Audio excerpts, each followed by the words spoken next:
Welcome back to another technical deep dive here in the debug zone.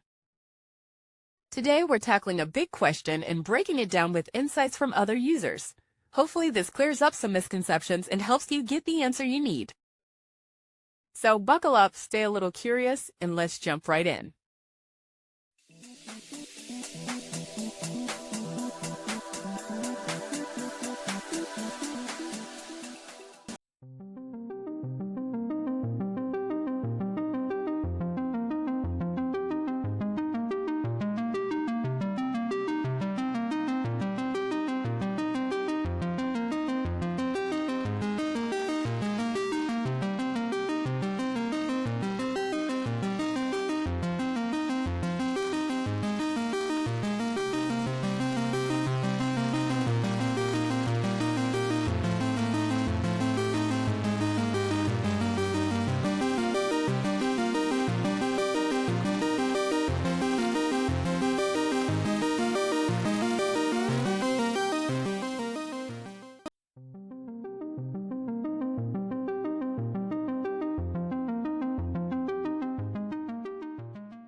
And that's a wrap.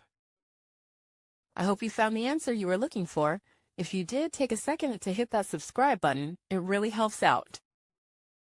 And let me know in the comments which solution worked best for you.